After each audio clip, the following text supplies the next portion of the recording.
Welcome to Focus on B, the video series where I spent about 20 or so minutes playing and talking about a game that I've got some thoughts on. So I've been, searching for games to play, and I sorted by Super Nintendo, early in its lifespan, on Moby Games. I was like, I wonder what I'll find. I found this. This is SD, The Great Battle. So, okay, to those of you who have an affliction towards the Japanese, you might recognize some of these characters. I know that one. That's the popular one. I think it was called Gundam. Obviously. I know Gundam. I have no idea who these other guys are, though. No fucking clue. It's a good thing that I wrote down the name of the game in the thumbnail file I made for it, because I made that thumbnail like a few months ago. I had no idea what the game was called until I looked it up. This is SD The Great Battle. It's basically a top-down sort of action game. I thought it was an RPG at first.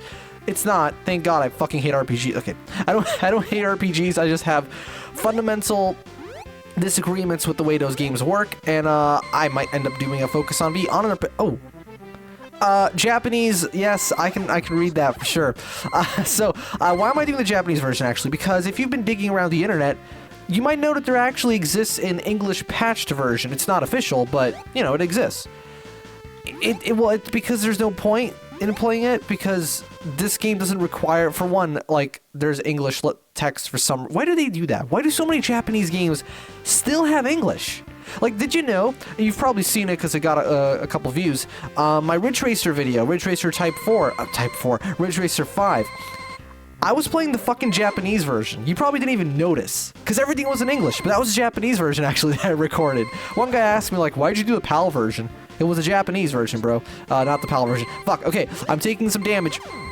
So anyway, yeah, that's the thing. These kind of games don't require you to really understand truly what's happening, because it's just, I can tell. Just by looking at the screen, yes, I'm walking around shooting things, and I can change characters with there's only so many buttons you can press. This is a console game, so there's 5 buttons, right? Also, the music changes when you change character, and the music is actually really freaking cool.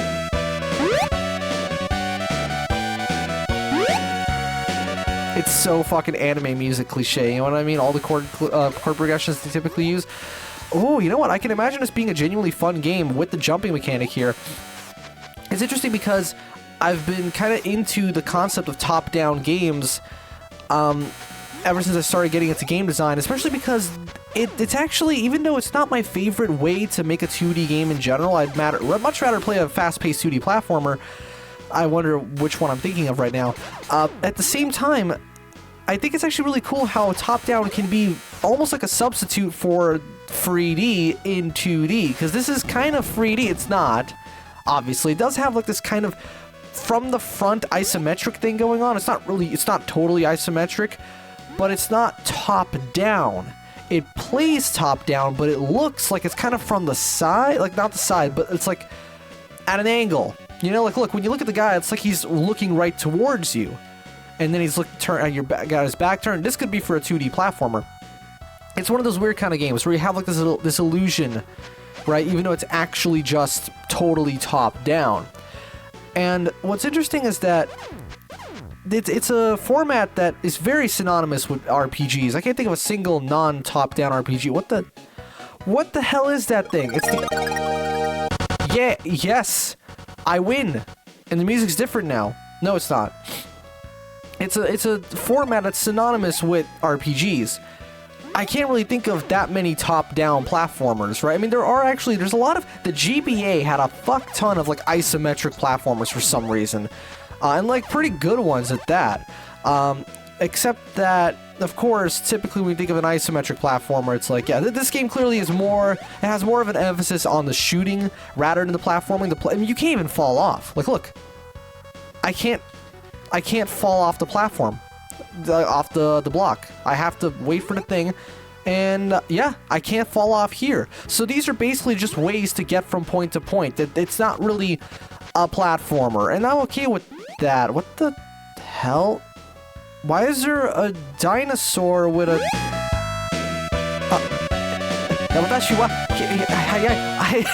I can't fucking speak Japanese. Yes, okay, so basically, I bet he was just like, you're an asshole, I'm gonna kill you now.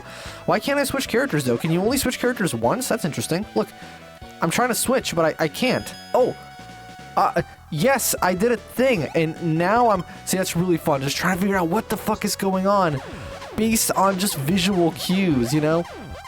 It is, and what's interesting is that even though a lot of games that don't make it to the States... it's actually not because of, oh, the Western market will find this game too strange or unappealing. Actually, no. Like, funnily enough, most of the time, whenever a game doesn't see a localization, it's purely because, oh no, do I lose a life? I'll lose a bunch of health.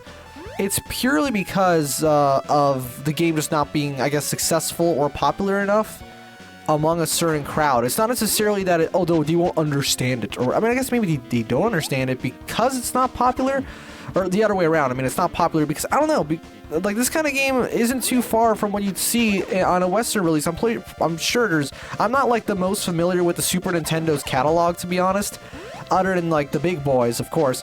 God damn, this game is kind of tough. Let's go ahead and save a state. Actually, I've got my save states ready to go. Of course I do.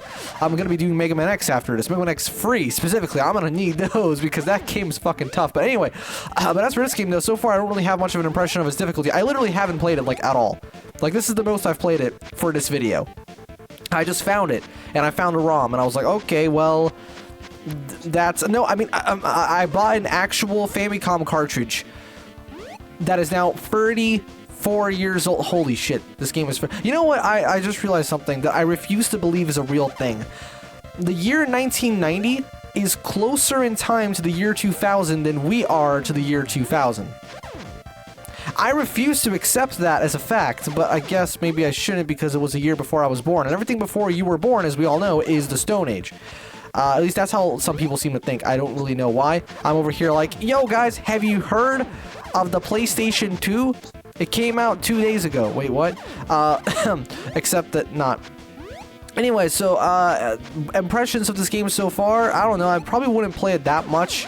It's just so weird, because, okay, here's the thing. I typically find chibi representations of characters that are supposed to be all cool and drawn in like a semi-realistic-ish kind of way, with like realistic proportions, like these characters. They're supposed to look way cooler. Here, you've made them look cute.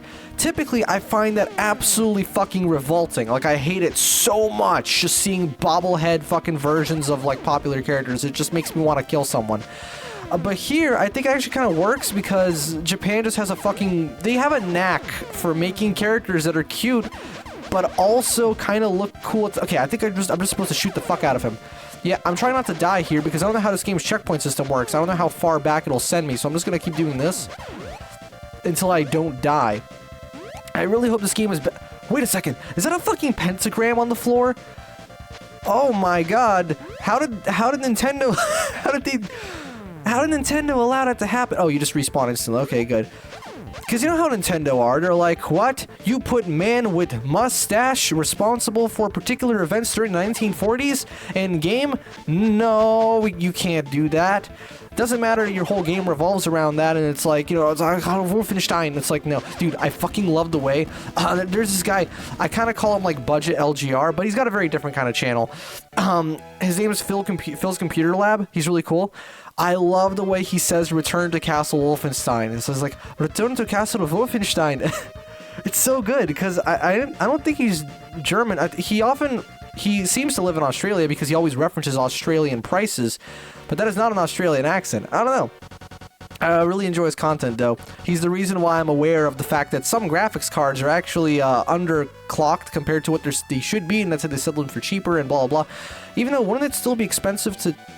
No, wait, because if the power is still in there, wouldn't it be the same price to manufacture?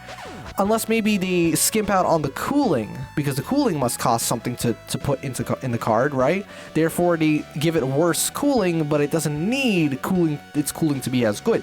Anyway, level 2. What the hell is that? It's a bunch of sludge.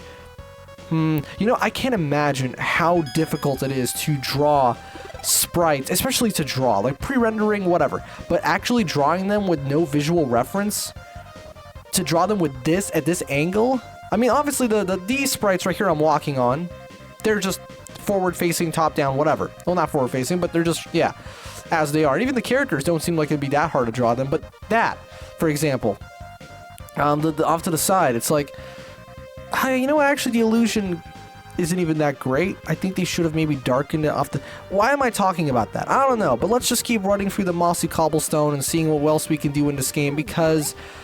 Yeah, I don't know. This game doesn't offend me quite as much as a lot of other, you take a cool character and make them all cute and chibi and stuff like that. Whoa, what the hell was that? Also, there's another thing I want to talk about in this game, and it's not just about this game in particular, but it's related to it.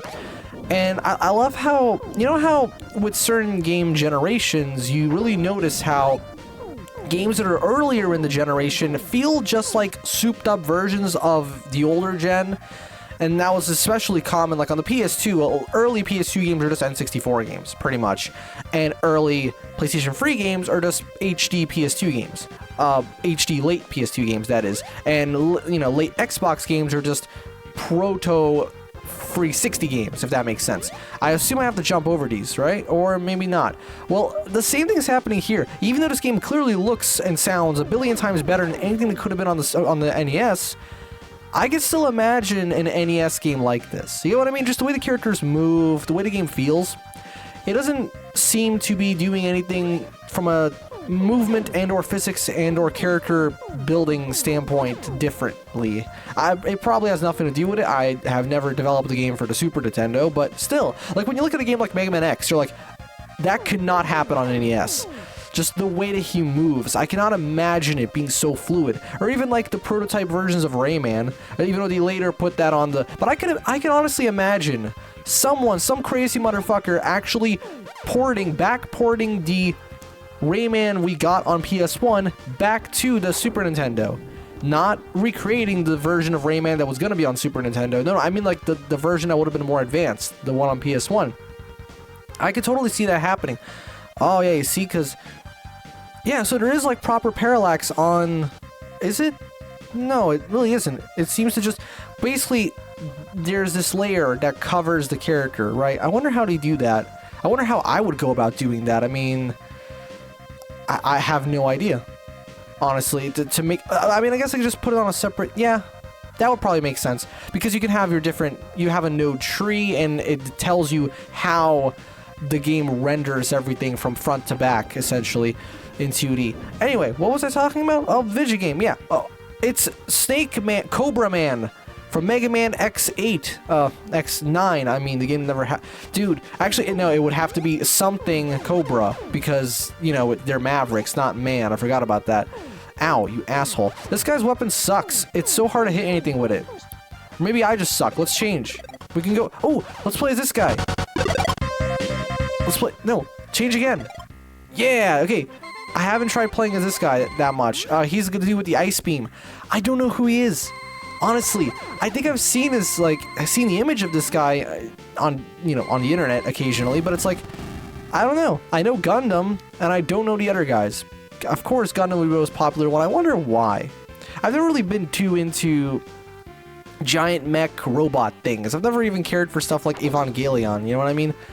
I don't know why. Just the concept of a giant robot always seemed kind of wimpy to me. I think it's because... basically, you know, what was it, the Golden Refrigerator? I don't know, anytime I'd watch, like, a show when I was a kid about giant robots, I would always happen to catch it on when they're showing one of the episodes or one of the scenes where the giant robot gets their ass kicked. So I always just assumed that giant robots are inherently trash. Like, they're just really fragile, really weak, really easily overcome. And to be fair, it actually makes sense because they're so big, they probably weigh a fuck ton. And therefore, even the smallest, like, thing that happens would affect them more because of their own weight, right?